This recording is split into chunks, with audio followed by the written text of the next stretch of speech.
আজকের গল্পে আপনাদের নিয়ে চলেছি বাংলা সাহিত্যের এক অমর সৃষ্টি শরৎচন্দ্র চট্টোপাধ্যায়ের লেখা মেজদিদি।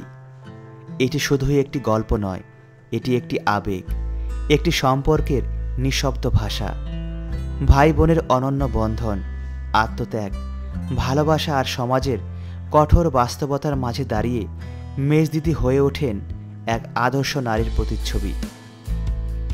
শরৎচন্দ্রের কলমে এমন এক চরিত্র উঠে আসে যার নিঃস্বার্থ ভালোবাসা ও দায়িত্ববোধ আমাদের মনকে ছুঁয়ে যায়।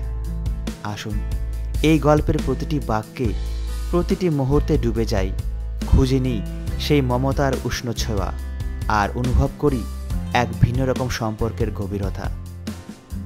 নমস্কার, আমি দেবাশিস। আমাদের চ্যানেলে আপনাদের সবাইকে স্বাগত। তো আসুন শুনে নেওয়া যাক আজকের গল্প মেজদিদি।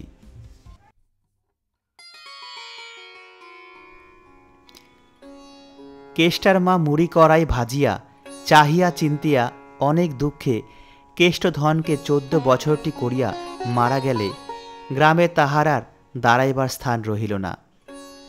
বইমাত্র বড় বোন কাদম্বিনীর অবস্থা ভালো। সবাই কহিল, যা কেষ্ট, তোর দিদির বাড়িতে গিয়ে থাকগে, সে বড় মানুষ, বেশ থাকবি যা। মায়ের দুঃখে কেষ্ট কাঁদিয়া কাটিয়া জ্বর করিয়া ফেলিল। শেষে ভালো হইয়া ভিক্ষা করিয়া শ্রাদ্ধ করিল। তারপরে ন্যাড়া মাথায় একটি ছোট্ট পুটুলি সম্বল করিয়া দিদির বাড়ি রাজহাটে আসিয়া উপস্থিত হইল। দিদি তাহাকে চিনিত না। পরিচয় পাইয়া এবং আগমনের হেতু শুনিয়া একেবারে অগ্নিমূর্তি হইয়া উঠিল। সে নিজের নিয়মে ছেলেপুলে লইয়া ঘর সংসার পাতিয়া বসিয়াছিল। অকস্মাৎ এ কি উৎপাত! পাড়ার যে বুড়া মানুষটি কেষ্টাকে পথ চিনাইয়া সঙ্গে আসিয়াছিল, তাহাকে কাদম্বিনী খুব কড়া কড়া 2-4 কথা শোনাইয়া দিয়া কহিল, ভারী আমার মাসিমার কুটুমকে ডেকে এনেছেন ভাত মারতে। সৎ মাকে উদ্দেশ্য করিয়া বলিল, বজ্জাত মাগি জ্যান্তে একদিন খোঁজ নিলে না, এখন মরে গিয়ে ছেলে পাঠিয়ে তত্ত্ব করেছেন। যাও বাপু, তুমি পরের ছেলে ফিরে নিয়ে যাও, এসব ঝঞ্ঝাট আমি পোয়াতে পারবো না। বুড়া জাতিতে নাপিত, কেষ্টার মাকে ভক্তি করিত, মা ঠাকুরুন বলিয়া ডাকিত, তাই এত কটূক্তিতেও হাল ছাড়িল না।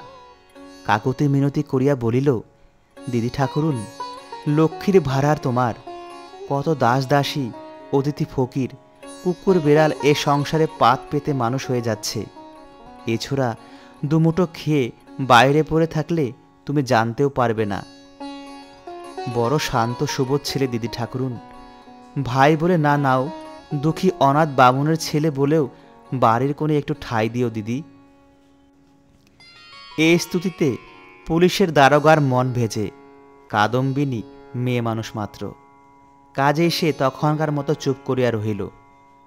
বুড়া কেষ্টকে আড়ায় ডাকিয়া 2টা সলা পরামর্শ দিয়া চোখ মুছিয়া বিদায় লইল। কেষ্ট আশ্রয় পাইল। কাদম্বিনীর স্বামী নবীন মুখুর্জের ধান চালের আড়ত ছিল।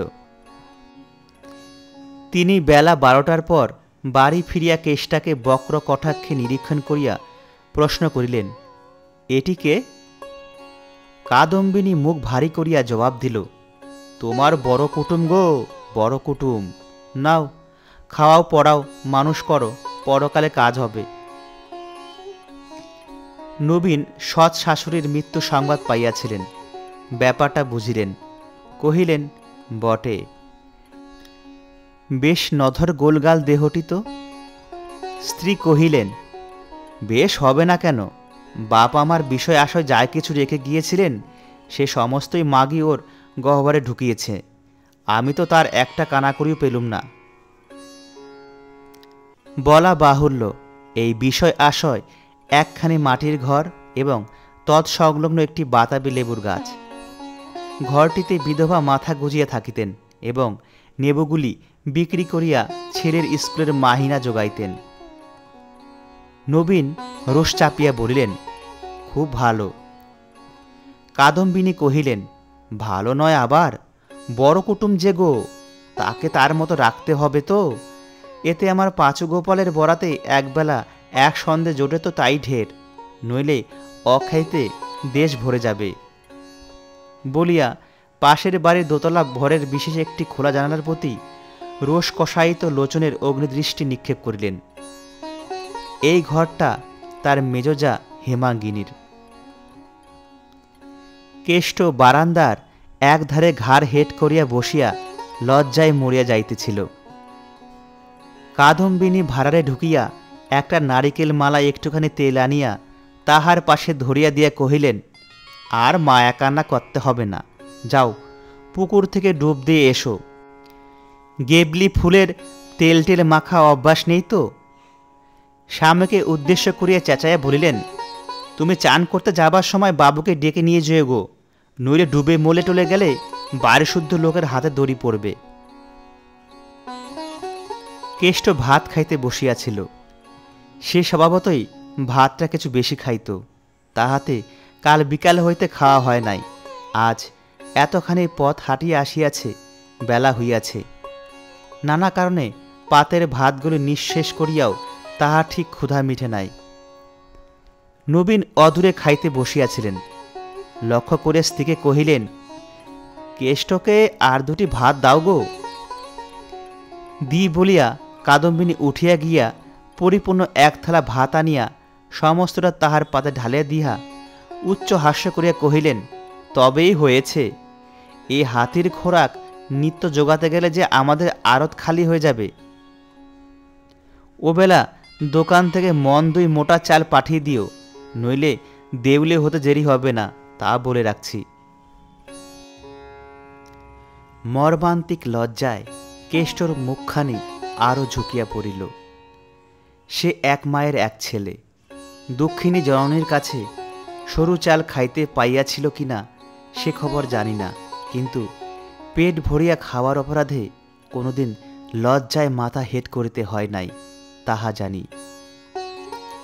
তাহার মনে পড়িল, হাজার বেশি খাইয়াও কখনো মায়ের মনে স্বাদ মিটাইতে পারে নাই। মনে পড়িল, এই সেদিনও ঘুড়ি লাটাই কিনিবার জন্য 2 মোটা ভাত বেশি খাইয়া পয়সা আদায় করিয়া লইয়াছিল।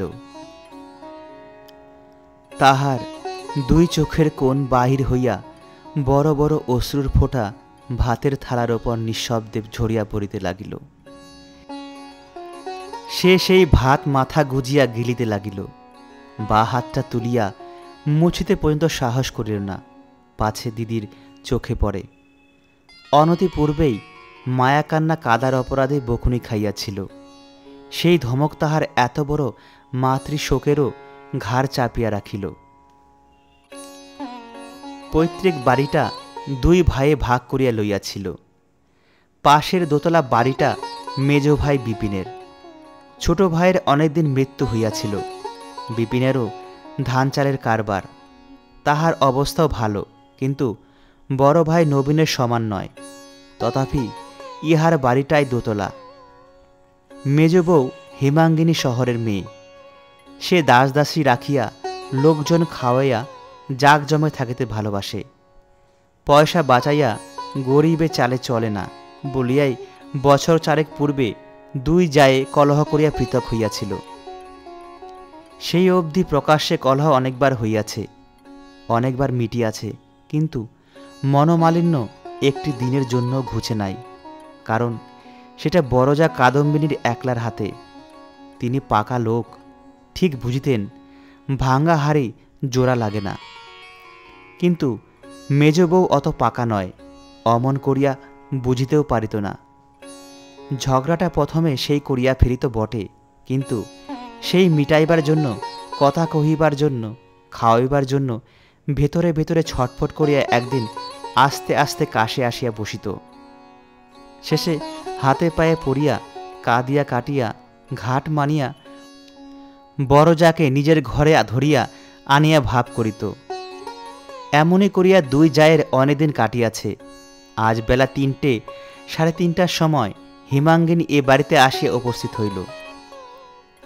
কূপের পার্শ্বে শিবেন বাঁধান বেদির উপরে রোদে বসিয়া কেষ্ট সাবান দিয়া একরাশ কাপড় পরিষ্কার করিতেছিল। কাদম্বিনী দূরে দাঁড়াইয়া অল্প সাবান ও অধিক গায়ের জোরে কাপড় কাচিবার কৌশলটা শিখাইয়া দিতেছিলেন।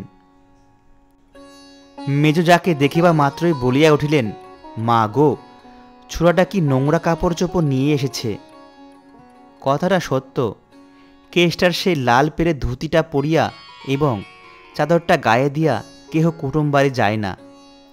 দুটোকে পরিষ্কার করার আবশ্যক ছিল বটে, কিন্তু রজকের অভাবে ঢের বেশি আবশ্যক হইয়াছিল পুত্র পাঁচু গোপালের জোড়া দুই এবং তাহার পিতার জোড়া দুই পরিষ্কার করার। কেষ্ট আপাতত তাহাই করিতেছিল। হেমাঙ্গিনী চাহিয়ায় টের পাইল বস্ত্রগুলি কাহাদের, কিন্তু সে উল্লেখ না করিয়া জিজ্ঞাসা করিল, ছেলেটি কে দিদি? ইতিপূর্বে নিজের ঘরে বসিয়া আড়ি পাতিয়া সে সমস্তই অবগত হইয়াছিল।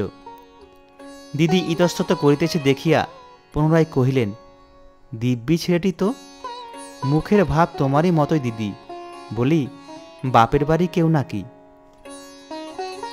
কাদম্বিনী বিরক্ত মুখে জবাব দিলেন, আমার বইমাত্র ভাই। ওরে ও কেষ্ট, তোর মেজ দিদিকে একটা প্রণাম কর না রে। কি অসভ্য ছেলে বাবা, গুরুজনকে একটা নমস্কার করতে হয়, তাও কি তোর মা মাগি শিখিয়ে দিয়ে মরেনি রে? কেষ্ট থতমত খাইয়া উঠিয়া আসিয়া কাদম্বিনীর পায়ের কাছে নমস্কার করাতে তিনি ধমকাইয়া উঠিলেন, আহ মরো, হাবা কালা নাকি? কাকে প্রণাম করতে বললুম, কাকে এসে করলে? বস্তুত আসিয়া অবধি তিরস্কার ও অপমানের অবিশ্রাম আঘাতে তাহার মাথা বেঠিক হইয়া গিয়াছিল। তাহার ঝাঁজে ব্যস্ত ও হতবুদ্ধি হইয়া হেমাঙ্গিনীর পায়ের কাছে সরিয়া আসিয়া শিরা অবনত করিতেই সে হাত দিয়া ধরিয়া ফেলিয়া তাহার চিবুক স্পর্শ করিয়া আশীর্বাদ করিলেন, থাক, হয়েছে ভাই, চিরজীবী হও। কেষ্ট মূরের মতো তাহার মুখপানে চাহিয়া রহিল। এ দেশে এমন করিয়া যে কেহ কথা বলিতে পারে, ইহা যেন তাহার মাথায় ঢুকিল না। তাহার সেই কুণ্ঠিত ভীত অসহায় মুখখানির পানে চাহিবা মাত্রেই হেমাঙ্গিনীর বুকের ভিতরটা যেন মুচড়াইয়া কাঁদিয়া উঠিল। নিজেকে আর সামলাইতে না পারিয়া সহসা এই হতভাগ্য অনাথ বালককে বুকের কাছে টানিয়া লইয়া তাহার পরিশ্রান্ত ঘর্মাপ্লুত মুখখানি নিজের আঁচলে মুছাইয়া দিয়া যাকে কহিল, আহা, একে দিকে কাপড় কাছে নিতে আছে দিদি, একটা চাকর ডাকুনি কেন? কাদম্বিনী হঠাৎ অবাক হইয়া গিয়া জবাব দিতে পারিলেন না, কিন্তু নিমেষে সামলাইয়া লইয়া রাগিয়া উঠিয়া বলিলেন, আমি তো তোমার মতো বড় মানুষ নই মেজ বউ যে বাড়িতে 10-20টা দাস দাসী আছে, আমাদের গেরস্তে ঘর। কথাটা শেষ হইবার পূর্বেই হেমাঙ্গিনী নিজের ঘরের দিকে মুখ তুলিয়া মেয়েকে ডাকিয়া কহিলেন, উমা, শিবুকে একবার এ বাড়িতে পাঠিয়ে দিত মা, বড় ঠাকুর আর পাঁচুর ময়লা কাপড়গুলো পুকুর থেকে কেচে শুকোতে দিক। বড় জায়ের দিকে ফিরিয়া চাহিয়া বলিল, এ বেলা কেষ্ট আর পাঁচু গোপাল আমার ওখানে খাবে দিদি, সেই স্কুল থেকে এলেই পাঠিয়ে দিও, আমি ততক্ষণ একে নিয়ে যাই। কেষ্টকে কহিল, ওর মতো আমিও তোমার দিদি হই, কেষ্ট, এসো আমার সঙ্গে। বলিয়া তাহার হাত ধরিয়া নিজেদের বাড়ি চলিয়া গেল। কাদম্বিনী বাধা দিলেন না, অধিকন্তু হেমাঙ্গিনী প্রদত্ত এত বড় খোঁচাটাও নিঃশব্দে হজম করিলেন। তাহার কারণ, যে ব্যক্তি খোঁচা দিয়াছে সে এ বেলা খরচটাও বাঁচাইয়া দিয়াছে। কাদম্বিনীর পয়সার বড় সংসারে আর কিছু ছিল না, তাই গাভী দুধ দিতে দাঁড়াইয়া পা ছুড়িলে তিনি সহিতে পারিতেন। সন্ধ্যার সময় কাদম্বিনী প্রশ্ন করিলেন, কি খেয়ে এলি রে কেষ্ট? কেষ্ট সলজ্জ নতমুখে কহিল, লুচি। কি দিয়ে খেলি? কেষ্ট তেমনই ভাবে বলল, রুই মাছের মুড়োর তরকারি, সন্দেশ, রসগোল্লা। ইস, বলে মেজ ঠাকরুন মুড়োটা কার পাতে দিলেন? হঠাৎ এই প্রশ্নে কেষ্টর মুখখানে পাণ্ডুর হইয়া গেল। উদ্যত প্রহরণের সম্মুখে রজুবদ্ধ জানোয়ারের প্রাণটা যেমন করিয়া ওঠে, কেষ্টর বুকের ভেতরটা তেমনি ধারা করিতে লাগিল। দেরি দেখিয়া কাদম্বিনী কহিলেন, তোর পাতে বুঝি? গুরুতর অপরাধের মতো কেষ্ট মাথা হেট করিল। অদূরে দাওয়ায় বসিয়া নবীন তামাক খাইতেছিলেন। কাদম্বিনী সম্বোধন করিয়া বলিলেন, বলি শুনলে তো? নবীন সংক্ষেপে হুঁ বলিয়া হুকায় টান দিলেন। কাদম্বিনী উষ্মার সহিত বলিতে লাগিলেন, খুড়ি আপনার লোক, ব্যাপারটা দেখো। পাঁচগোপাল আমার রুই মাছের মুড়ো বলতে অজ্ঞান, সে কি তা জানে না? তবে কোন আক্কেলে তার পাতে না দিয়ে বেনা বনে মুক্ত ছড়িয়ে দিলে? বলি, হ্যাঁ রে কেষ্ট, সন্দেশ রসগোল্লা খুব পেট ভরে খেলি, 7 জন্মে কখন তুই এসব চোখেও দেখিসনি। স্বামীর দিকে চাহিয়া বলিলেন, যারা দুটি ভাত পেলে বেঁচে যায় তাদের পেটে লুচি সন্দেশ কি হবে? কিন্তু আমি বলছি তোমাকে, কেষ্টকে মেজগিন্নি বিগড়ে না দেয় তো আমাকে কুকুর বলে ডেকো। নবীন মৌন হইয়া রহিলেন, কারণ স্ত্রী বিদ্যমানে মেজবউ তাহাকে বিগড়ায় ফেলিতে পারিবে এইরূপ দুর্ঘটনা তিনি বিশ্বাস করিলেন না। তাহার স্ত্রীর কিন্তু স্বামীর উপরে বিশ্বাস ছিল না, বরং 16 আনা ভয় ছিল। সাদাসিধা ভালো মানুষ বলিয়া যে কেহ তাহাকে ঠকাইয়া লইতে পারে। সেই জন্য ছোট ভাই কেষ্টর মানসিক উন্নতি অবনতির প্রতি সেই অবধি তিনি প্রখর দৃষ্টি পাতিয়া রাখিলেন। পরদিন হইতেই 2টো চাকরের একটাকে ছাড়ান হইল। কেষ্ট নবীনের ধান চালের আড়তে কাজ করিতে লাগিল। সেখানে সে ওজন করে, বিক্রি করে, 4-5 ক্রোশ পথ হাঁটিয়া নমুনা সংগ্রহ করিয়া আনে। দুপুরবেলা নবীন ভাত খাইতে আসিলে দোকান আগলায়। দিন 2 পরে একদিন তিনি আহার নিদ্রা সমাপ্ত করিয়া ফিরিয়া গেলে সে ভাত খাইতে আসিয়াছিল। তখন বেলা 3টা। কেষ্ট পুকুর হইতে স্নান করিয়া আসিয়া দেখিল দিদি ঘুমাইতেছেন। তাহার তখনকার ক্ষুধার তাড়নায় বোধ করি বাঘের মুখ হইতেও খাবার কাড়িয়া আনিতে পারিত, কিন্তু দিদিকে ডাকিয়া তুলিবে এ সাহস তাহার ছিল না।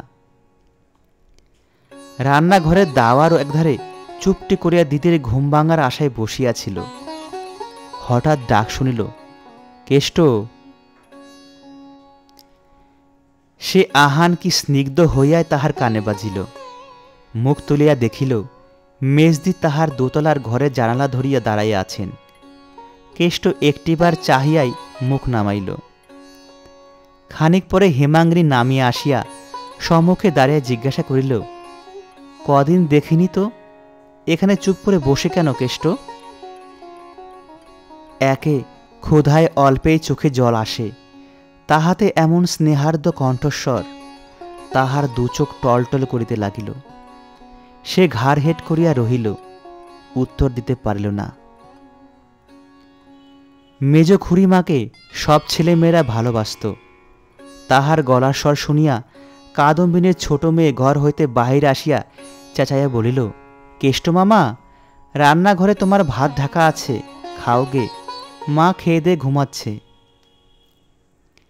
হেমাঙ্গিনী অবাক হইয়া কহিলেন, কেষ্টর এখনো খাওয়া হয়নি? তোর মা খেয়ে ঘুমাচ্ছে। কিরে কেষ্ট, আজ এত বেলা হলো কেন? কেষ্ট ঘাড় হেট করিয়াই রহিল।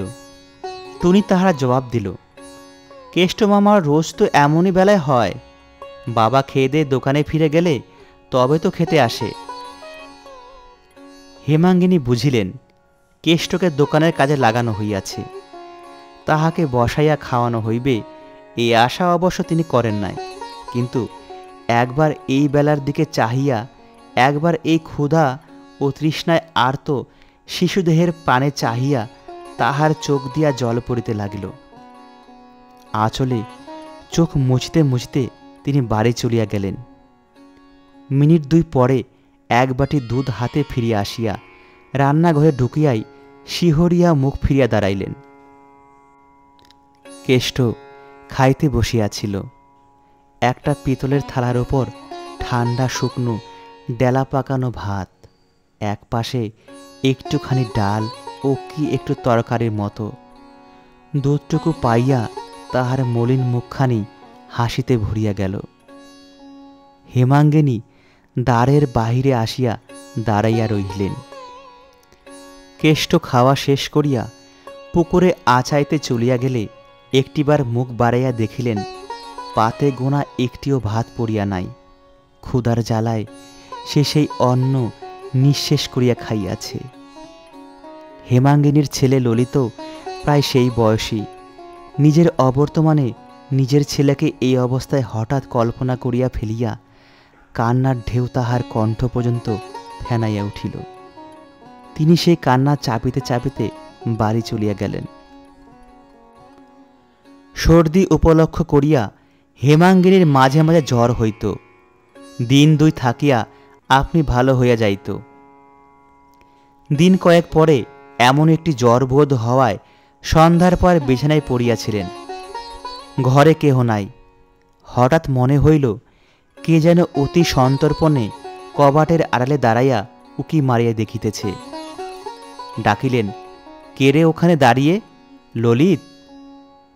কেহ সাড়া দিল না। আবার ডাকিতে আড়াল হইতে জবাব আসিল, আমি। কে আমি রে? আয়, ঘরে এসে বস।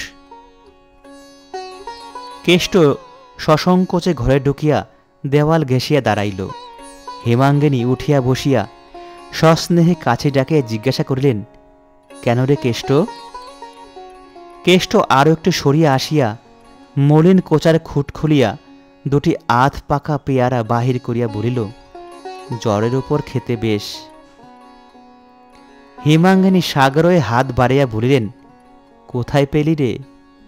আমি কাল থেকে লোকের কত খোসামত করছি, কেউ এনে দিতে পারেনি বলিয়া পেয়ারা শুদ্ধ কেষ্টর হাতখানি ধরিয়া কাছে বসাইলেন।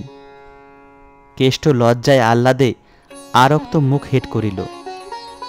যদিও এটা পেয়ারার সময় নয়, হেমাঙ্গিনীও খাইবার জন্য ব্যাকুল হইয়া ওঠেন নাই, তথাপি এই দুটি সংগ্রহ করিয়া আনিতে দুপুরবেলা সমস্ত রোদটা কেষ্টর মাথার উপর দিয়া বহিয়া গিয়াছিল। হেমাঙ্গিনী জিজ্ঞাসা করিলেন, হ্যাঁ কেষ্ট, কে তোকে বললে আমার জ্বর হয়েছে? কেষ্ট জবাব দিল না। কে বললে রে আমি পেয়ারা খেতে চেয়েছি? কেষ্ট তাহার জবাব দিল না। সে সেই যে মুখ হেঁট করিল, আর তুলিতেই পারিল না। ছেলেটি যে অতিশয় লাজুক ও ভীরু স্বভাব হেমাঙ্গিনী তাহা পূর্বে টের পাইয়াছিলেন। তখন তাহার মাথায় মুখে হাত বুলাইয়া দিয়া আদর করিয়া দাদা বলিয়া ডাকিয়া আরও কত কি কৌশলে তাহার ভয় ভাঙিয়া অনেক কথা জানিয়া লইলেন। বিস্তর অনুসন্ধানে পেয়ারা সংগ্রহ করিবার কথা হইতে শুরু করিয়া তাহাদের দেশের কথা, মায়ের কথা, খাওয়া দাওয়ার কথা, দোকানে কি কাজ করিতে হয় তাহার কথা, একে একে সমস্ত বিবরণ শুনিয়া লইয়া চোখ মুছিয়া বলিলেন, এই তোর মেজদিকে কখনো কিছু লুকাস নে কেষ্ট? যখন দরকার হবে চুপি চুপি এসে চেয়ে নিবি তো? কেষ্ট আহ্লাদে মাথা নাড়িয়া কহিল, আচ্ছা। সত্যকার স্নেহ যে কি তাহা দুঃখী মায়ের কাছে কেষ্ট শিখিয়াছিল। এই মেজদির মধ্যে তাহাই আস্বাদ করিয়া কেষ্ট রুদ্ধ মাতৃশোক আজ গলিয়া ঝরিয়া গেল। উঠিবার সময় সে মেজদির পায়ের ধুলা মাথায় লইয়া যেন বাতাসে ভাসিতে ভাসিতে বাহির হইয়া আসিল। কিন্তু তাহার দিদির আক্রোশ তাহার প্রতি দিন দিন বাড়িয়াই চলিতে লাগিল। কারণ সে সৎমার ছেলে, সে নিরুপায়। অখ্যাতির ভয়ে তাহাকে তাড়াইয়া দেওয়াও যায় না, বিলাইয়া দেওয়াও যায় না। সুতরাং যখন রাখিতেই হইবে, তখন যতদিন তাহার দেহ বহে ততদিন কষিয়া খাটাইয়া লওয়াই ঠিক। সে ঘরে ফিরিয়া আসিতেই দিদি ধরিয়া পড়িলেন, সমস্ত দুপুর দোকান পালিয়ে কোথায় ছিলি রে কেষ্ট? কেষ্ট চুপ করিয়া রহিল। কাদম্বিনী ভয়ানক রাগিয়া বলিলেন, বল শিগগির। কেষ্ট তথাপি নিরুত্তর হইয়া রহিল। মৌন থাকলে যাহাদের রাগ পড়ে, কাদম্বিনী সে দলের নহেন। অতএব কথা বলাইবার জন্য তিনি যতই জেদ করিতে লাগিলেন, বলাইতে না পারিয়া তাহার ক্রোধ এবং রোগ ততই চড়িয়া উঠিতে লাগিল।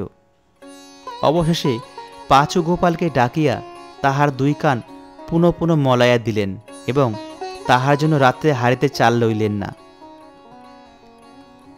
আঘাত যতই গুরুতর হোক, প্রতিহত হইতে না পাইলে লাগে না।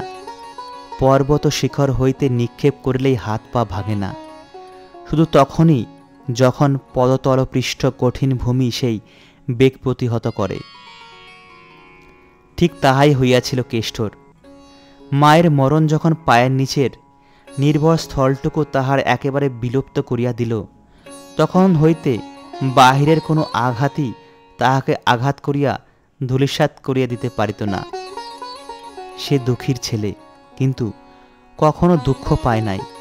লাঞ্ছনা গঞ্জনার সহিত তাহার পূর্ব পরিচয় ছিল না, তথাপি এখানে আসা অবধি কাদম্বিনীর দেওয়া কঠোর দুঃখ কষ্ট সে অনায়াসে সহ্য করিতে পারিতেছিল। সে শুধু পায়ের তলায় অবলম্বন ছিল না বলিয়াই, কিন্তু আজ আর পারিল না। আজ সে হেমাঙ্গিনীর মাতৃস্নেহের নির্ভর ভিত্তির সন্ধান পাইয়াছিল। তাই আজিকার এই অত্যাচারে অপমান তাহাকে একেবারে ব্যাকুল করিয়া দিল। মাতা পুত্র এই নিরপরাধ নিরাশ্রয় শিশুকে শাসন করিয়া, লাঞ্ছনা করিয়া, অপমান করিয়া, দণ্ড দিয়া চলিয়া গেলেন।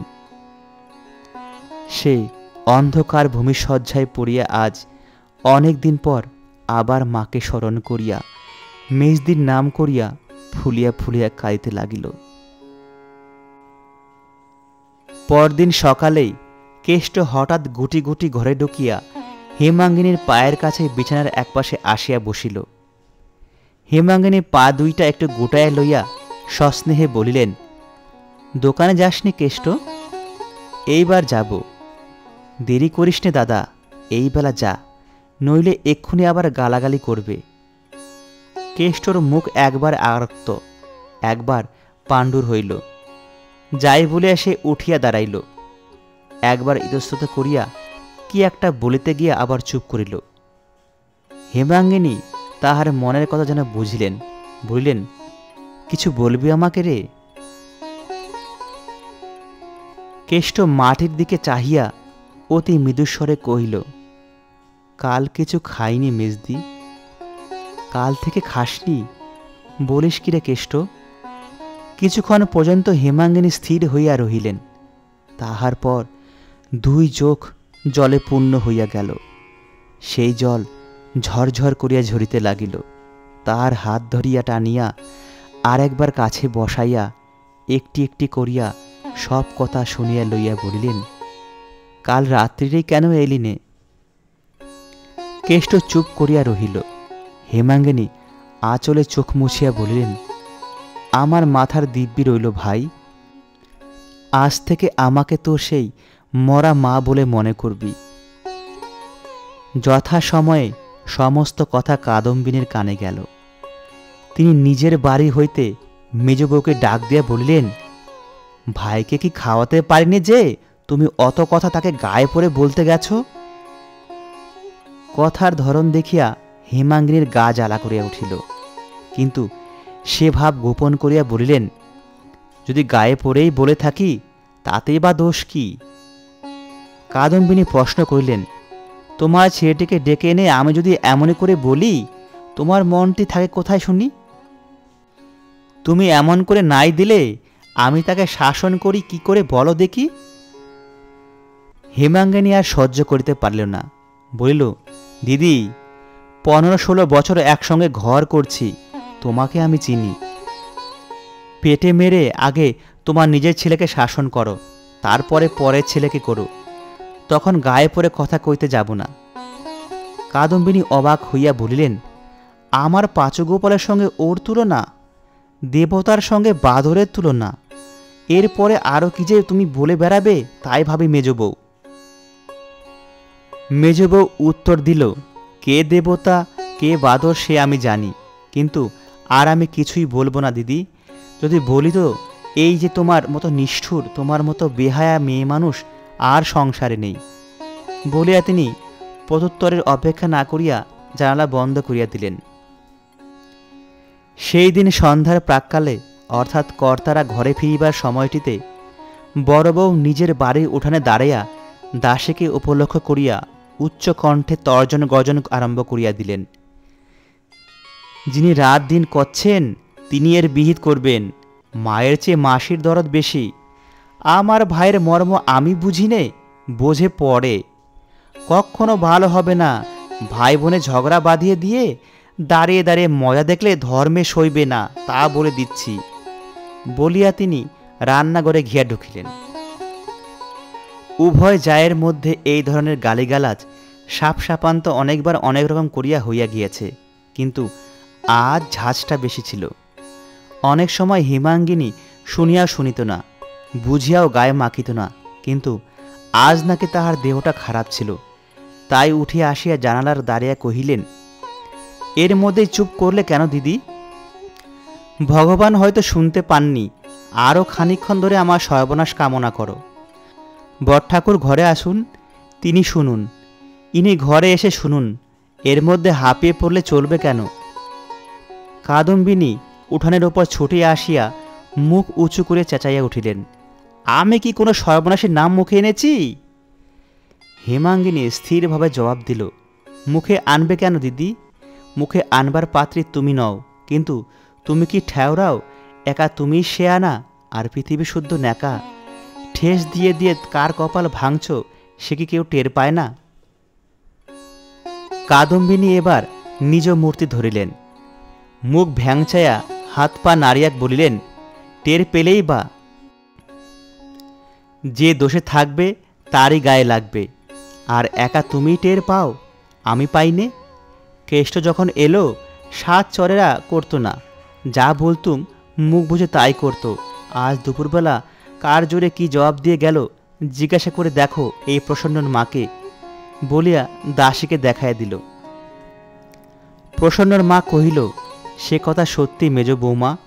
আজ সে ভাত ফেলে উঠে যেতে মা বললেন, এই পিণ্ডি না গিললে যখন জমের বাড়ি যেতে হবে তখন এত তেজ কিসের? সে বলে গেল, আমার মেজদি থাকতে কাউকে ভয় করিনে। কাদম্বিনী সদর্পে বলিলেন, কেমন হলো তো, কার জোরে এত তেজ শুনি? আজ আমি স্পষ্ট বলে দিচ্ছি মেজ বউ, ওকে তুমি 100 বার ডেকো না, আমাদের ভাই বোনদের কথার মধ্যে থেকো না। হেমাঙ্গিনী আর কথা কহিল না। কেঁচো সাপের মতন চক্র ধরিয়া কামড়াইয়াছে শুনিয়া তাহার বিস্ময়ের পরিসীমা রহিল না। জানালা হইতে ফিরিয়া আসিয়া চুপ করিয়া ভাবিতে লাগিল, কত বেশি পীড়নের দ্বারা ইহাও সম্ভব হইতে পারিয়াছে।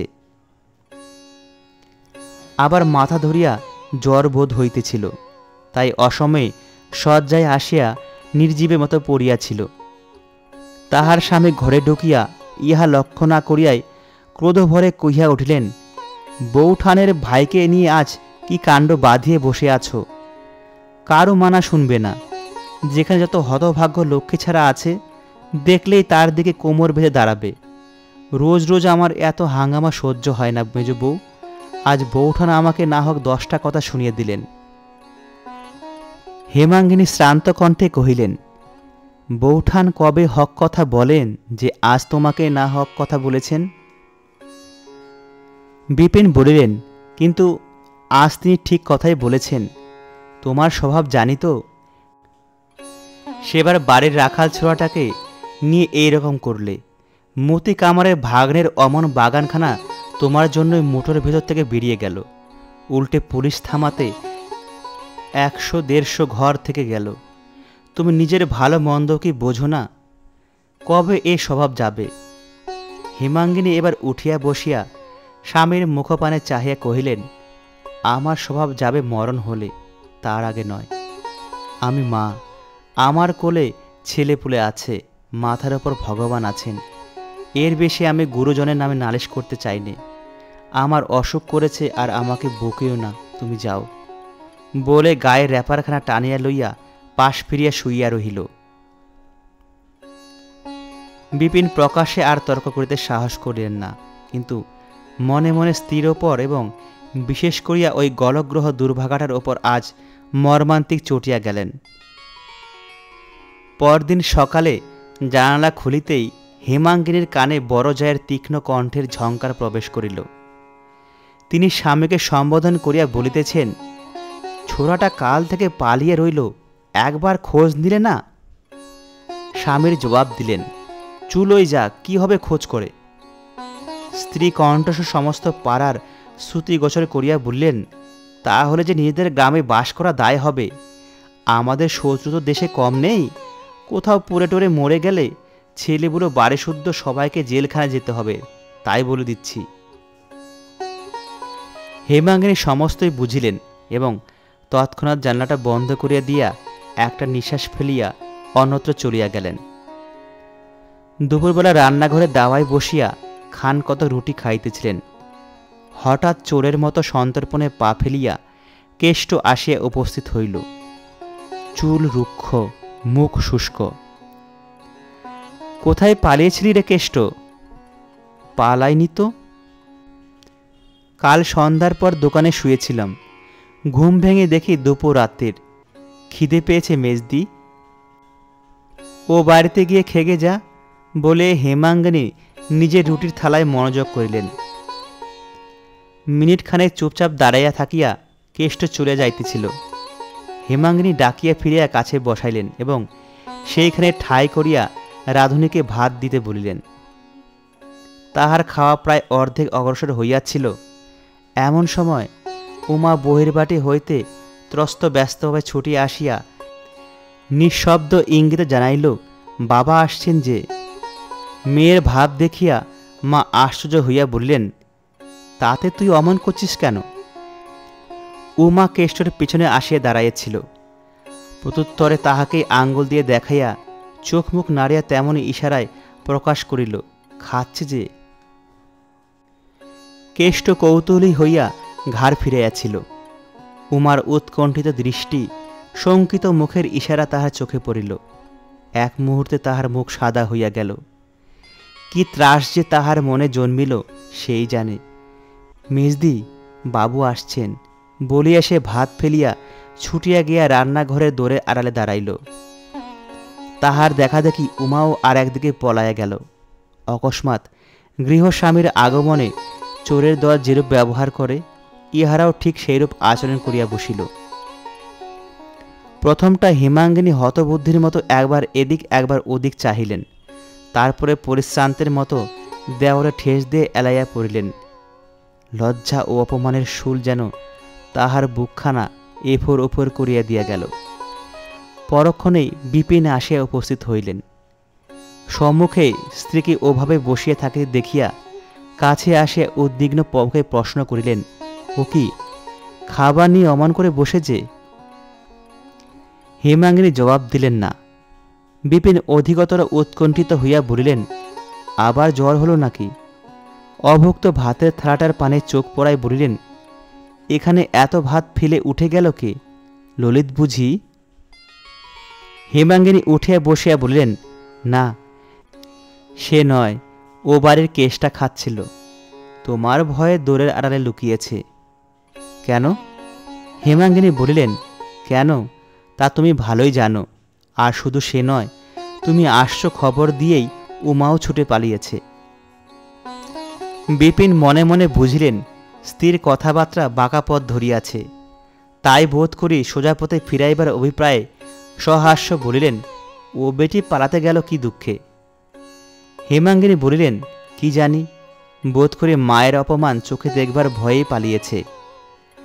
পরক্ষণে একটা নিঃশ্বাস ফেলিয়া কহিলেন, কেষ্ট পরের ছেলে, সে তো লুকাবেই। পেটের মেয়েটা পর্যন্ত বিশ্বাস করতে পারল না যে তার মায়ের কাউকে ডেকে এক মুঠো ভাত দেবার অধিকারটুকু আছে।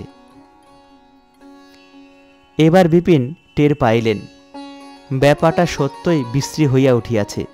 অতএব পাছে একেবারে বাড়াবাড়িতে গিয়া পৌঁছায়, এজন্য অভিযোগটাকে সামান্য পরিহাসে পরিণত করিয়া চোখ টিপিয়া ঘাড় নাড়িয়া বলিলেন, না, তোমার কোনো অধিকার নেই।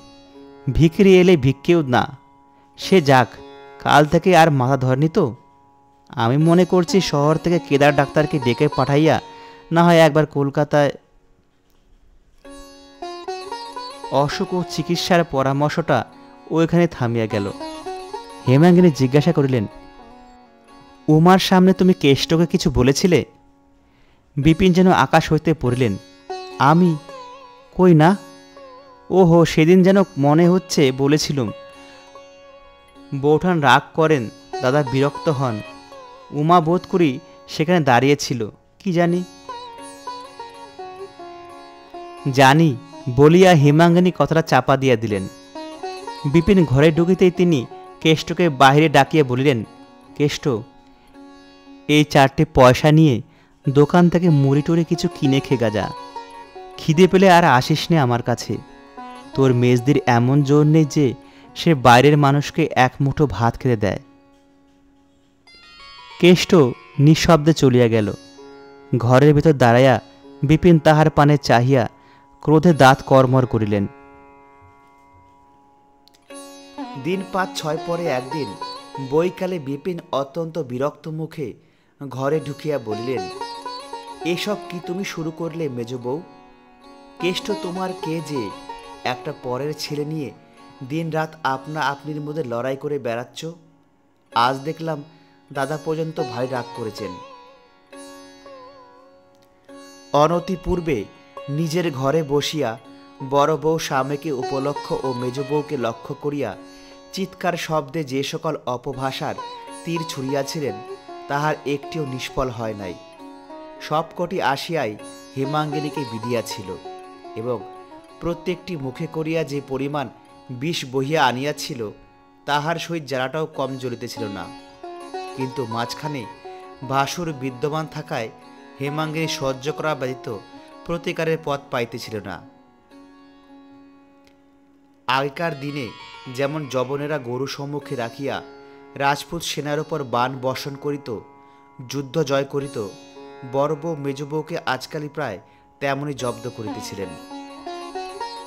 স্বামীর কথায় হেমাঙ্গিনী দপ করিয়া জ্বলিয়া উঠিল, কহিল, বলো কি, তিনি পর্যন্ত রাগ করেছেন?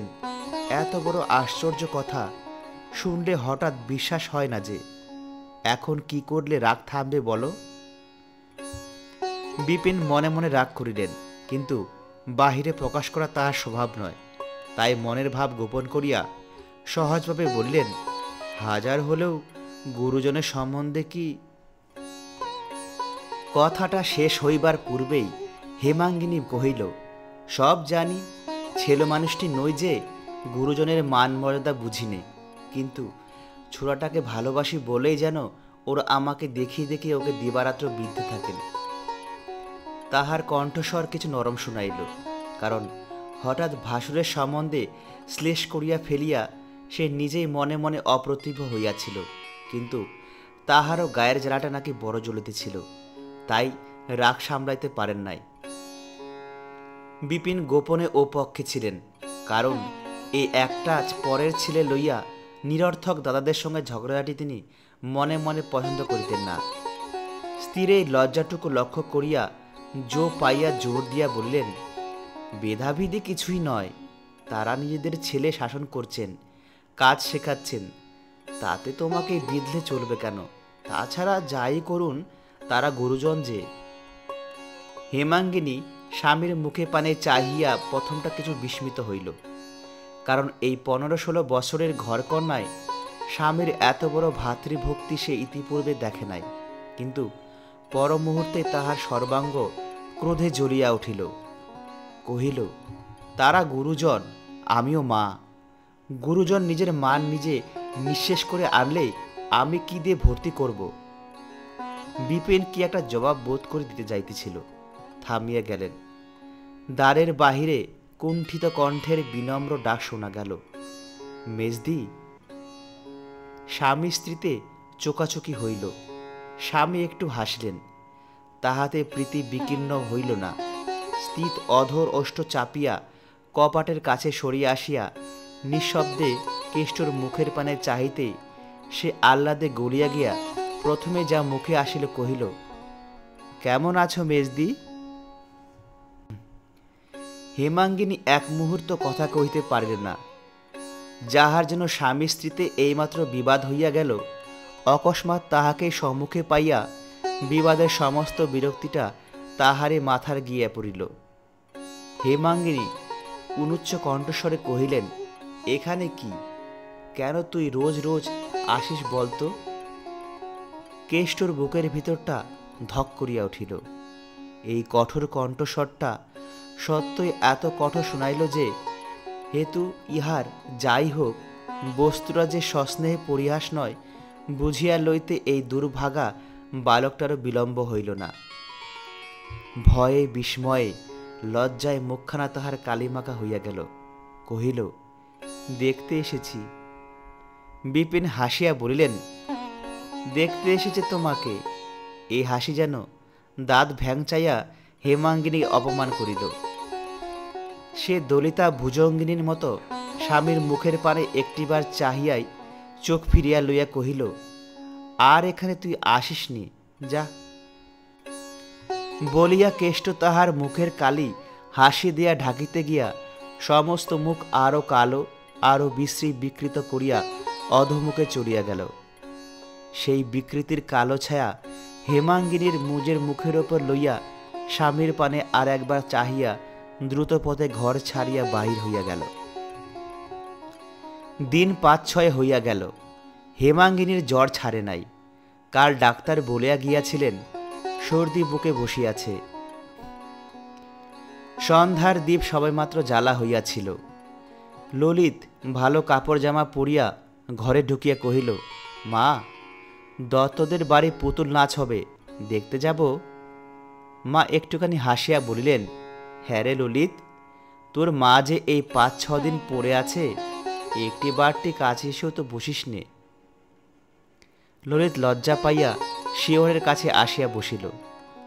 মা সস্নেহে ছেলের পেটে হাত দিয়া বলিলেন, এই অসুখ যদি না সারে, যদি মরে যায়, কি করিস তুই? খুব কাঁদিস। যা, সেরে যাবে বলিয়া ললিত মায়ের বুকের ওপর একটা হাত রাখিল। মা ছেলের হাতখানি হাতে লইয়া চুপ করিয়া রহিলেন। জ্বরের ওপর এই স্পর্শ তাহার সর্বাঙ্গ জুড়িয়া দিতে লাগিল।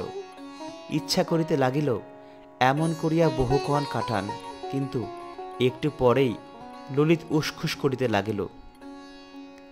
পুতুল নাচ হয়তো এতক্ষণে শুরু হইয়া গিয়াছে মনে করিয়ে ভিতরে ভিতরে তাহার চিত্ত অস্থির হইয়া উঠিল। ছেলের মনের কথা বুঝিতে পারিয়া মা মনে মনে হাসিয়া বলিলেন, আচ্ছা যা, দেখে আয়, বেশি রাত করিস না যেন। না মা, এক্ষুনি ফিরে আসব বলিয়া ললিত ঘরের বাইর হইয়া গেল। কিন্তু মিনিট ২ পরে ফিরে আসে বলিল, মা, একটা কথা বলবো? মা হাসি মুখে বলিলেন, একটা টাকা চাই তো, ওই কুলঙ্গিতে আছে, নিগে দেখিস, বেশি নিসনে যেন। না মা, টাকা চাই না, বলি তুমি শুনবে? মা বিস্ময় প্রকাশ করিয়া বলিলেন, টাকা চাইনে? তবে কি কথা রে? ললিত আরও একটু কাছে আসিয়া চুপি চুপি বলিল, কেষ্ট মামাকে একবার আসতে দেবে? ঘরে ঢুকবে না, ওই দোরগোড়া থেকে একটিবার তোমাকে দেখেই চলে যাবে। কালকেও বাইরে এসে বসেছিল, আজকেও এসে বসে আছে। হেমাঙ্গিনী ব্যস্ত হইয়া উঠিয়া বসিলেন। বলিলেন, যা যা ললিত, এক্ষুনি ডেকে নিয়ে আয়। আহারে, বসে আছে, তোরা কেউ আমাকে জানাসনি রে। ভয়ে আসতে চায় না যে, বলিয়া ললিত চলিয়া গেল। মিনিট খানেক পরে কেষ্ট ঢুকিয়া মাটির দিকে ঘাড় বাঁকাইয়া দেওয়ালে ঠেস দিয়ে দাঁড়াইল। হেমাঙ্গিনী ডাকিলেন, এসো দাদা, এসো। কেষ্ট তেমনইভাবে স্থির হইয়া রহিল। তিনি নিজে যখন উঠিয়া আসিয়া কেষ্টর হাত ধরিয়া বিছানায় লইয়া গেলেন, পিঠে হাত বুলাইয়া দিয়া বলিলেন, হ্যাঁ রে কেষ্ট, বকেছিলুম বলে তোর মেজদিদিকে ভুলে গেছিস বুঝি? সহসা কেষ্ট ফুপায়া কাঁদিয়া উঠিল। হেমাঙ্গিনী কিছু আশ্চর্য হইলেন, কারণ কখনো কেহ তাহাকে কাঁদিতে দেখে নাই।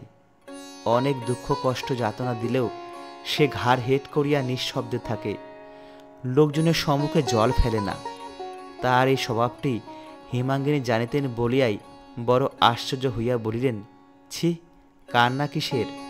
বেটা ছেলেকে চোখের জল ফেলতে আছে কি? প্রত্যুত্তরে কেষ্ট কোচার খুঁট মুখে গুজিয়া প্রাণপণ চেষ্টায় কান্না রোধ করিতে করিতে বলিল, ডাক্তার বলে যে বুকে সর্দি বসেছে। হেমাঙ্গিনী হাসিলেন, এই জন্যে? ছি ছি, কি ছেলে মানুষ তুই রে। বলিতে বলিতে তাহার নিজের চোখ দিয়াও টপ টপ করিয়া দুফোঁটা জল গড়াইয়া পড়িল। বা হাত দিয়া মুছিয়া ফেলিয়া তাহার মাথায় একটা হাত দিয়া কৌতুক করিয়া বলিলেন, সর্দি বসেছে, বসলেই বাড়ে। যদি মরি তুই আর ললিত কাঁধে করে গঙ্গায় দিয়ে আসবি, কেমন, পারবি নে? বলে মেজ বউ, কেমন আছো আজ? বলিয়া বড় বউ দোরগোড়ায় আসিয়া দাঁড়াইলেন। ক্ষণকাল কেষ্টর পানে তীক্ষ্ণ দৃষ্টিতে চাহিয়া থাকে বলিলেন, এই যে ইনি এসে হাজির হয়েছেন। আবার ও কি, মেজগিনীর কাছে কেঁদে সোহাগ করা হচ্ছে যে? ন্যাকা আমার, কত ফোন দিই না জানে। ক্লান্তিবশত হেমাঙ্গিনী এইমাত্র বালিশে হেলান দিয়া কাত হইয়া পড়িয়াছিলেন। তীরের মতো সোজা হইয়া উঠিয়া বসিয়া কহিলেন, দিদি, আমার 6-7 দিন জ্বর, তোমার পায়ে পড়ি আজ তুমি যাও। কাদম্বিনী প্রথমটা থতমত খাইয়া গেলেন, কিন্তু পরক্ষণে সামলায় লইয়া বলিলেন, তোমাকে তো বলিনি মেজ বউ, নিজের ভাইকে শাসন করছি, তুমি আমার মার মুখী হয়ে উঠেছ কেন? হেমাঙ্গিনী বলিল, শাসন তো রাত্রি দিনই চলছে, বাড়ি গিয়ে করো, এখানে আমার সামনে করবার দরকার নেই, করতেও দেব না। কেন, তুমি কি বাড়ি থেকে তাড়িয়ে দেবে নাকি? হেমাঙ্গিনী হাত জোর করিয়া বলিল, আমার বড় অসুখ দিদি, তোমার দুটি পায়ে পড়ি, হয় চুপ করো নয় যাও। কাদম্বিনী বলিলেন, নিজের ভাইকে শাসন করতে পাবো না? হেমাঙ্গিনী জবাব দিল, বাড়ি গিয়ে করো গে। সে আজ ভালো করেই হবে, আমার নামে লাগান ভাঙ্গান আজ বার করব, বজ্জাত মিথ্যু কোথাকার। বললুম গড়ি ধরি নে কেষ্ট, 2 আটি পাট কেটে দে। না দিদি, তোমার পায়ে পড়ি, পুতুল নাচ দেখে আসি। এই বুঝি পুতুলের নাচ হচ্ছে রে, বলিয়া কাদম্বিনী গুম গুম করিয়া পা ফেলিয়া চলিয়া গেলেন। হেমাঙ্গিনী কতক্ষণ কাঠের মতো বসিয়া থাকিয়া শুইয়া পড়িয়া বলিল, কেন তুই পুতুল নাচ দেখতে গেলি নে কেষ্ট? গেলে তো এইসব হতো না। আসতে যখন তোকে ওরা দেয় না, তখন আর আসিস নি আমার কাছে। কেষ্ট আর কথাটি না কহিয়া আস্তে আস্তে চলিয়া গেল, কিন্তু তৎক্ষণাৎ ফিরিয়া আসিয়া বলিল, আমাদের গায়ের বিশালাক্ষী ঠাকুর বড় জাগ্রত মেজদি, পুজো দিলে অসুখ সেরে যায়, দাও না মেজদি। এইমাত্র নিরর্থক ঝগড়া হয়ে যাওয়ায় হেমাঙ্গিনীর মনটা ভারী বিগড়াইয়া গিয়াছিল। ঝগড়াটি তো হয়ই, সেজন্যও নয়, এমন একটা রসালো ছুতা পাইয়া এই হতভাগার দুর্দশা যে কিরূপ হইবে, আসলে এই কথাটা মনে মনে তোলপাড়া করিয়া তাহার বুকের ভেতরটা ক্ষোভে ও নিরুপায় আক্রোশে জ্বলিয়া উঠিয়াছিল। কেষ্ট ফিরে আসিতেই হেমাঙ্গিনী উঠিয়া বসিল এবং কাছে বসাইয়া গায়ে হাত বুলাইয়া দিয়া কাঁদিয়া ফেলিল। চোখ মুছিয়া বলিল, আমি ভালো হয়ে তোকে লুকিয়ে পুজো দিতে পাঠিয়ে দেব, পারবি একলা যেতে? কেষ্ট উৎসাহে 2 চক্ষু বিস্ফারিত করিয়া বলিল, একলা যেতে খুব পারব, তুমি আজকে আমাকে 1 টাকা দিয়ে পাঠিয়ে দাও না মেজদি, আমি কাল সকালেই পুজো দিয়ে তোমাকে প্রসাদ এনে দেব, সে খেলে তক্ষণই অসুখ সেরে যাবে, দাও না মেজদি, আজকেই পাঠিয়ে। হেমাঙ্গিনী দেখিলেন তাহার আর সবুর সয় না, বলিলেন, কিন্তু কাল ফিরে এলে তোকে যে এরা ভারী মারবে। মার ধরে কথা শুনিয়া প্রথমটা কেষ্ট দমিয়া গেল, কিন্তু পরক্ষণে প্রফুল্ল হইয়া কহিল, মারুক গে, তোমার অসুখ সেরে যাবে তো। আবার তাহার চোখ দিয়া জল গড়াইয়া পড়িল। বলিলেন, হ্যাঁ রে কেষ্ট, আমি তোর কেউ নই, তবে আমার জন্য তোর এত মাথা ব্যথা কেন? এই প্রশ্নের উত্তর কেষ্ট কোথায় পাইবে? সে কি করিয়া বুঝাইবে তাহার পীড়িত আর্ত হৃদয় দিবারাত্র কাঁদিয়া কাঁদিয়া তাহার মাকে খুঁজিয়া ফিরিতেছে? একটুখানি মুখোফানে চাহিয়া থাকিয়া বলিল, তোমার অসুখ যে সারছে না মেজদিদি, বুকে সর্দি বসেছে যে। হেমাঙ্গিনী আবার একটুখানি হাসিয়া বললেন, আমার সর্দি বসেছে তাতে তোর কি? তোর এত ভাবনা হয় কেন? কেষ্ট আশ্চর্য হইয়া বলিল, ভাবনা হবে না মেজদি? বুকে সর্দি বসা যে বড় খারাপ। অসুখ যদি বেড়ে যায় তাহলে তাহলে তোকে ডেকে পাঠাবো, কিন্তু না ডেকে পাঠালে আর আসিস নি ভাই। কেন মেজদি? হেমাঙ্গিনী দৃঢ়ভাবে মাথা নাড়িয়ে বলিলেন, না, তোকে আর আমি এখানে আসতে দেব না। না ডেকে পাঠালেও যদি আসিস তাহলে ভারী রাগ করব। কেষ্ট মুখপানে চাহিয়া সভয়ে জিজ্ঞাসা করিল, তাহলে বলো, কাল সকালে কখন ডেকে পাঠাবে? কাল সকালেই আবার তোর আসা চাই? কেষ্ট অপ্রতিভ হইয়া বলিল, আচ্ছা, সকালে না হয় দুপুরবেলায় আসবো না মেজদি? তাহার চোখে মুখে এমনই একটা ব্যাকুল অনুনয় ফুটিয়া উঠিল যে হেমাঙ্গিনী মনে মনে ব্যথা পাইলেন, কিন্তু আর তো তাহার কঠিন না হইলেই নয়। সবাই মিলিয়া এই নিরীহ একান্ত অসহায় বালকের ওপর যে নির্যাতন শুরু করিয়াছে, কোনো কারণেই আর তো তাহা বাড়াইয়া দেওয়া চলে না। সে হয়তো সইতে পারে, মেজদির কাছে আসা যাওয়া করিবার দণ্ড যত গুরুতর হোক সে হয়তো সহ্য করিতে পিছাইবে না, কিন্তু তাই বলিয়া তিনি নিজে কি করিয়া সহিবেন? হেমাঙ্গিনীর চোখ ফাটিয়া জল আসিতে লাগিল। তথাপি তিনি মুখ ফিরাইয়া রুক্ষস্বরে বলিলেন, বিরক্ত করিস নে কেষ্ট, যা এখান থেকে। ডেকে পাঠালে আসিস, নহিলে যখন তখন এসে আমাকে বিরক্ত করিস নে। না, বিরক্ত করিনি তো, বলিয়া ভিতর লজ্জিত মুখখানি হেট করিয়া তাড়াতাড়ি কেষ্ট উঠিয়া গেল। এইবার হেমাঙ্গিনীর দুই চোখ বহিয়া প্রস্রবণের মতো জল ঝরিতে পড়িতে লাগিল। তিনি সুস্পষ্ট দেখিতে লাগিলেন, এই নিরুপায় অনাথ ছেলেটা মা হারাইয়া তাকেই মা বলিয়া আশ্রয় করিতেছে। তাহারই আচরের অল্প একটুখানি মাথায় টানিয়া লইবার জন্য কাঙালের মতো কি করিয়াই না বেড়াইতেছে। হেমাঙ্গিনী চোখ মুছিয়া মনে মনে বলিলেন, কেষ্ট, মুখখানে অমন করি গেলে ভাই, কিন্তু তোর এই মেজদি যে তোর চেয়েও নিরুপায়। তোকে জোর করে বুকে টেনে আনবে সে ক্ষমতা যে তার নেই ভাই। উমা আসিয়া কহিল, মা, কাল কেষ্টমামা তাগাদায় না গিয়ে তোমার কাছে এসে বসেছিল বলে জ্যাঠামশাই এমন মার মারলেন যে নাক দিয়ে। হেমাঙ্গিনী ধমকিয়ে উঠিলেন, আচ্ছা, হয়েছে হয়েছে, যা যা তুই এখান থেকে। অকস্মাৎ ধমকানি খাইয়া উমা চমকাইয়া উঠিল, আর কোনো কথা না কহিয়া ধীরে ধীরে চলিয়া যাইতেছিল। মা ডাকিয়া বলিলেন, শোন রে, নাক দিয়ে কি খুব রক্ত পড়েছিল? উমা ফিরিয়া দাঁড়াইয়া কহিল, না, খুব নয়, একটুখানি। আচ্ছা, তুই যা। উমা কবাটের কাছে আসিয়াই বলিয়া উঠিল, মা, এই যে কেষ্টমামা দাঁড়িয়ে রয়েছে। কেষ্ট শুনিতে পাইল, বোধ করি ইহাকে অভ্যর্থনা মনে করিয়াই মুখ বাড়াইয়া সলজ্জ হাসি হাসে কহিল, কেমন আছো মেজদি? ক্ষোভে দুঃখে অভিমানে হেমাঙ্গিনী ক্ষিপ্তবৎ চিৎকার করিয়া উঠিলেন, কেন এসেছিস এখানে? যা যা বলছি, শিগগির দূর হ বলছি। কেষ্ট মুড়ের মতো ফ্যাল ফ্যাল করিয়া চাহিয়া রহিল।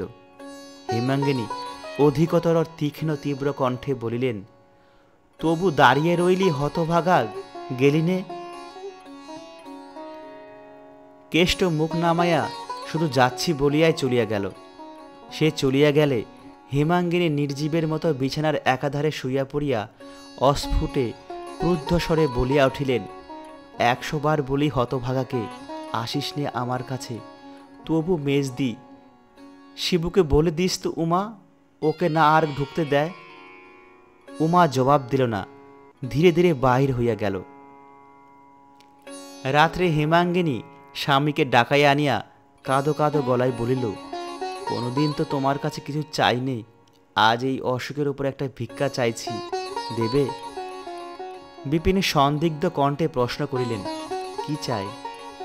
হেমাঙ্গিনী বলিল, কেষ্টকে আমাকে দাও, ও বেচারি বড় দুঃখী, মা বাপ নেই, ওকে ওরা মেরে ফেলছে, এ আর আমি চোখে দেখতে পারছি নে।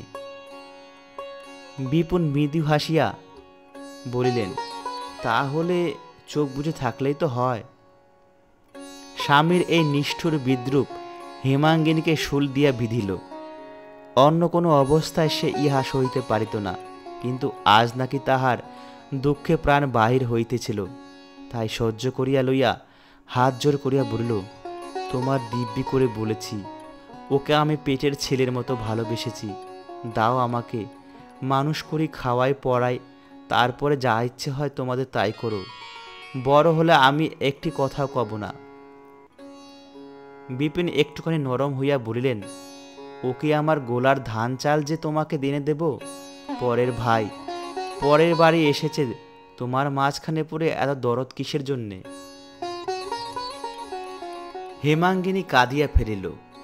খানিক পরে চোখ মুছিয়া বলিল, তুমি ইচ্ছে করলে বড় ঠাকুরকে বলে, দিদিকে বলে স্বচ্ছন্দে আনতে পারো। তোমার দুটি পায়ে পড়ছি, দাও তাকে। বিপিন বলিলেন, আচ্ছা, তাই যদি হয়, আমি বা এত বড় মানুষ কিসে যে তাকে প্রতিপালন করব?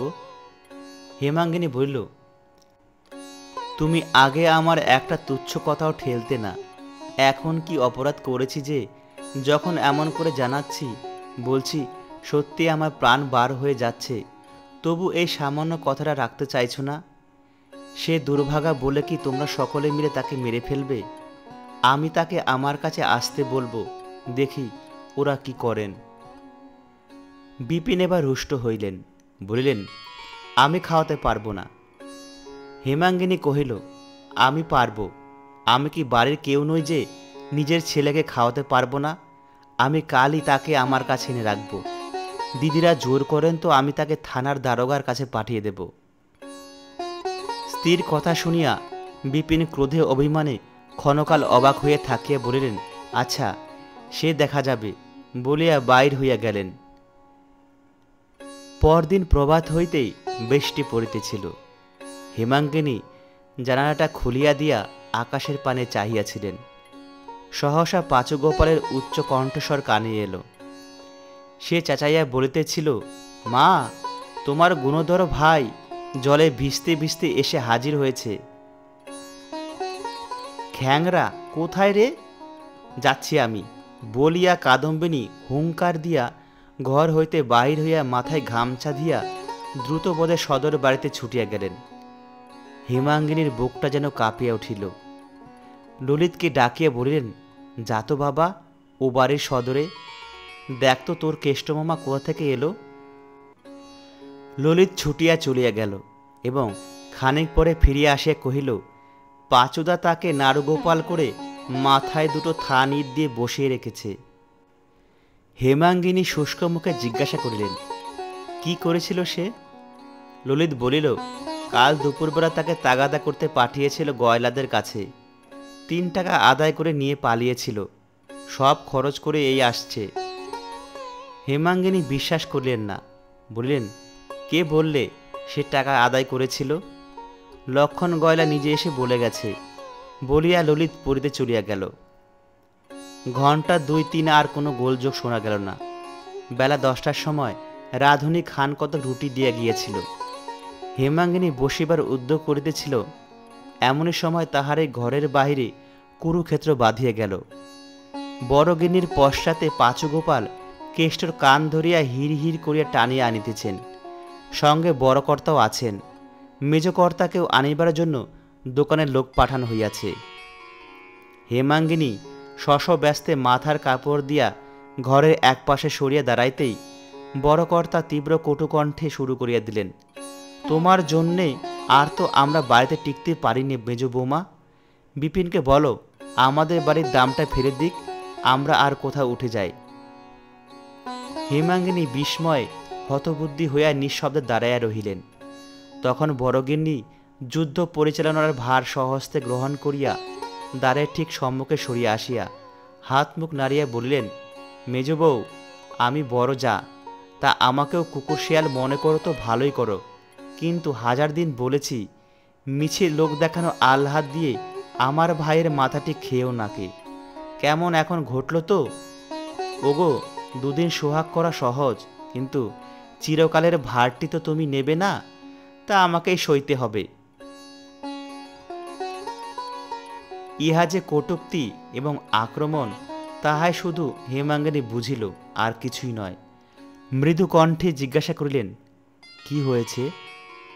কাদম্বিনী আরও বেশি হাত মুখ নাড়িয়া কহিলে, বেশ হয়েছে, খুব চমৎকার হয়েছে। তোমার শেখানোর গুণে আদায়ী টাকা চুরি করতে শিখেছে। আর দুদিন কাছে ডেকে আরও দুটো পরামর্শ দাও, তাহলে সিন্দুক ভাঙতে শীত কাটতেও শিখবে। একে হিমাঙ্গিনী পীড়িত, তাহার উপর এই কদর্য বিদ্রূপ ও মিথ্যা অভিযোগ। আজ সে জ্ঞান হারাইল। ইতিপূর্বে কখনো কোনো কারণে ভাসুরের সম্মুখে কথা কহে নাই, কিন্তু আজ আর থাকিতে পারিল না। মৃদু কণ্ঠে কহিল, আমি কি তাকে চুরি ডাকাতি করতে শিখিয়ে দিয়েছি দিদি? কাদম্বিনী স্বচ্ছন্দে বলিলেন, কেমন করে জানবো কি তুমি শিখিয়ে দিয়েছ না দিয়েছ? এ স্বভাব তো আর তো আগে ছিল না, এখনই বা হলো কেন?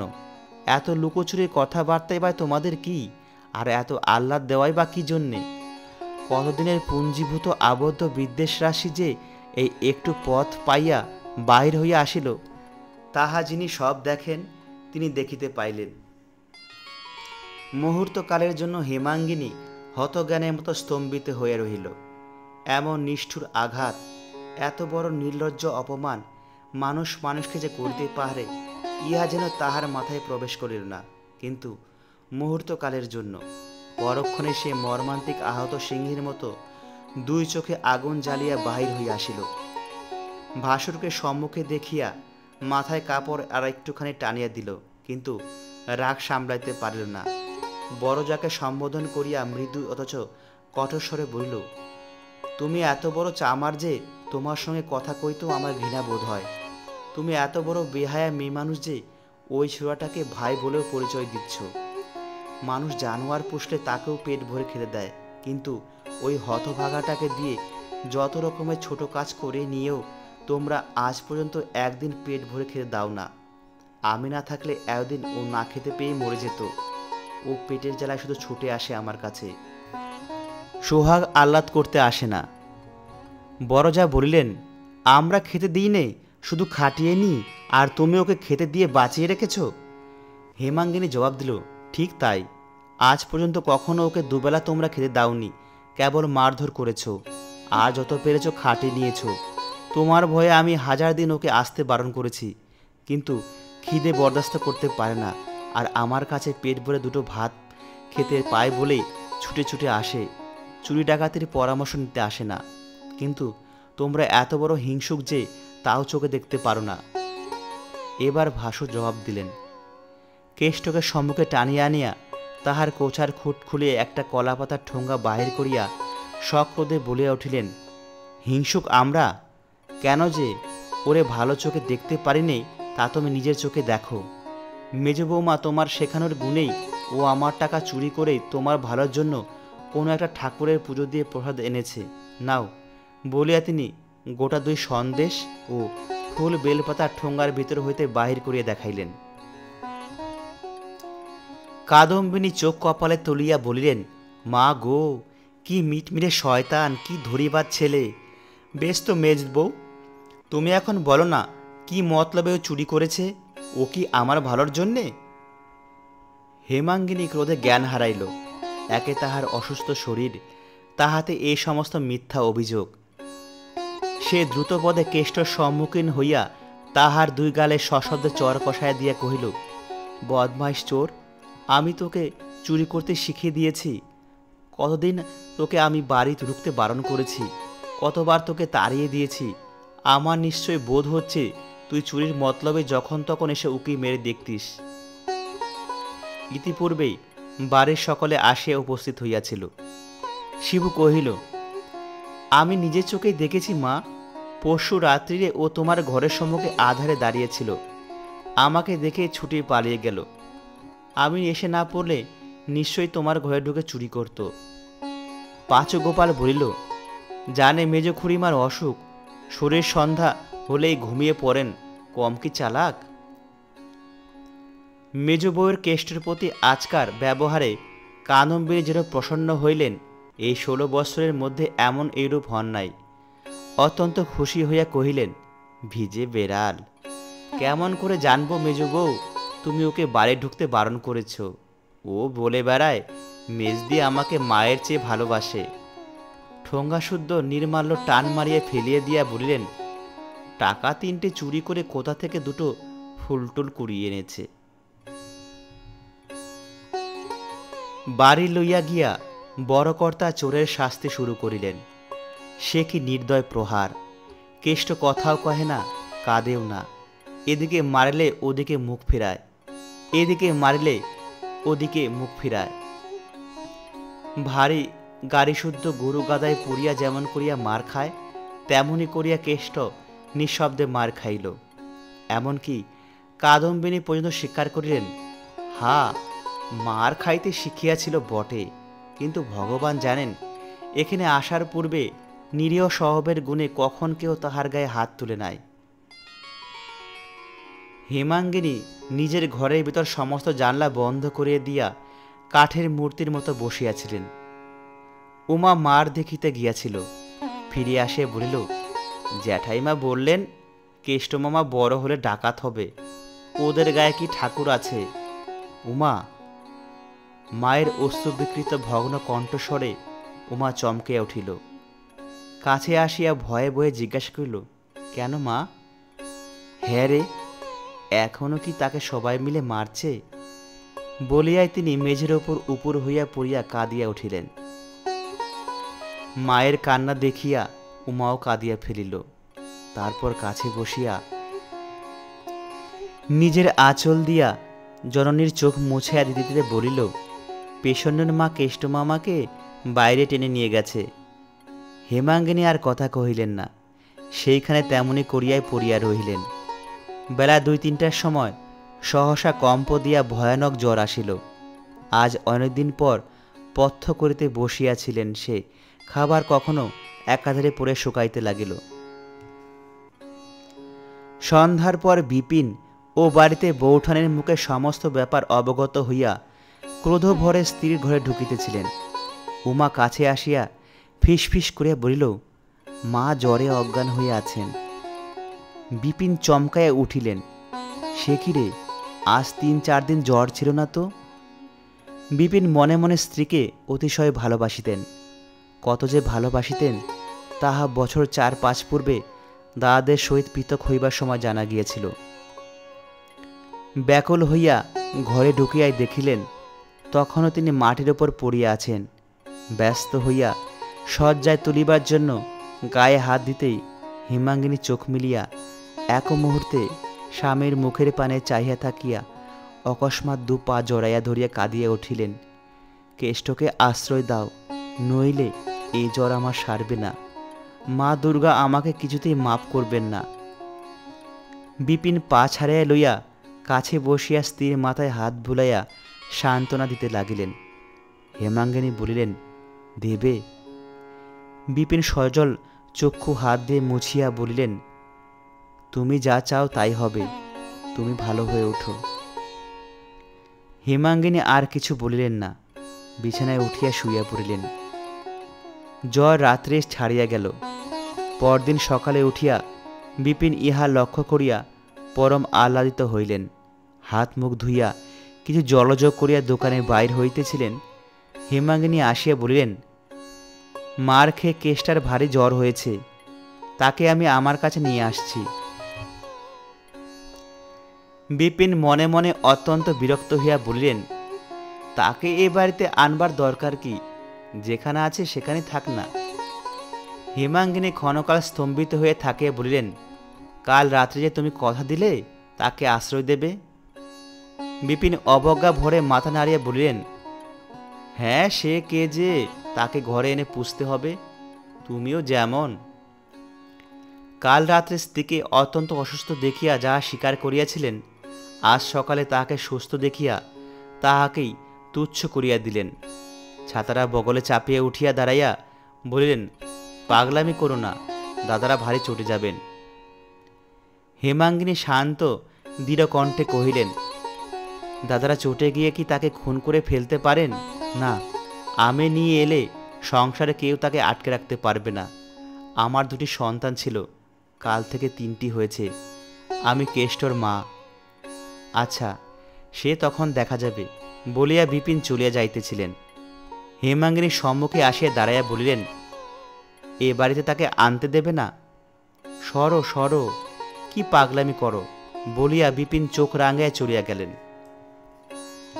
হেমাঙ্গিনী ডাকিলেন, শিবু, একটা গরুর গাড়ি ডেকে আন, আমি বাপের বাড়ি যাব। বিপিন শুনতে পাইয়া মনে মনে হাসিয়া বলিলেন, ইস, ভয় দেখানো হচ্ছে। তারপর দোকানে চলিয়া গেলেন। কেষ্ট চণ্ডী মণ্ডপের একাধারে ছেঁড়া মাদুরের উপর জ্বরে, গায়ের ব্যথায় এবং বোধ করি বুকের ব্যথায় আচ্ছন্নের মতো পড়িয়াছিল।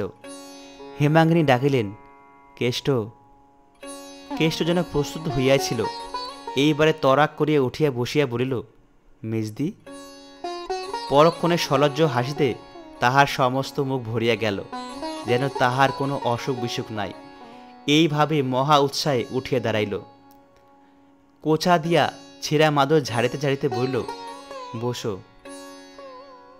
হেমাঙ্গিনী তাহার হাত ধরিয়া বুকের কাছে টানিয়া আনিয়া বলিলেন, আর তো বসবো না দাদা, আয় আমার সঙ্গে, আমাকে বাপের বাড়ি আজ তোকে পৌঁছে দিতে হবে যে।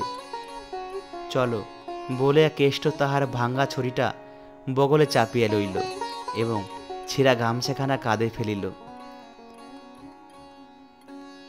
নিজেদের বাড়ির সদরে গোজান দাঁড়াইয়াছিল। হেমাঙ্গিনী কেষ্টকে লইয়া চড়িয়া বসিলেন।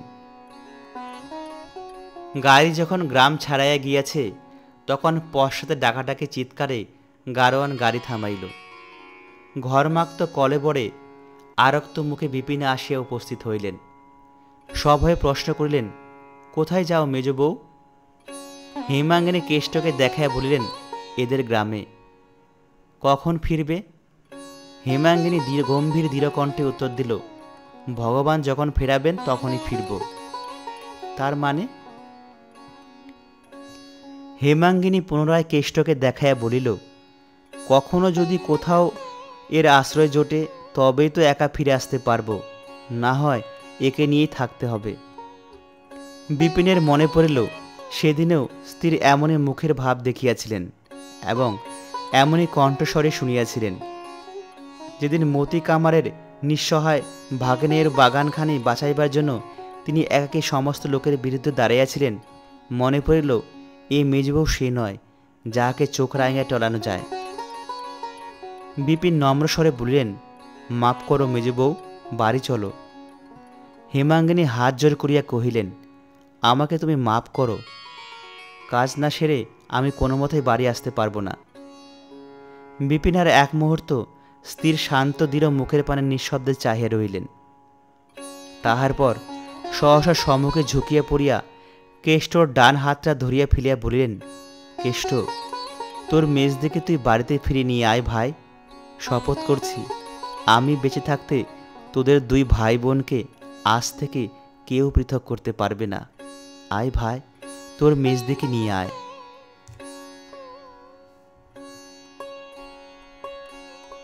শুনছিলেন শরৎচন্দ্র চট্টোপাধ্যায়ের লেখা মেজদিদি।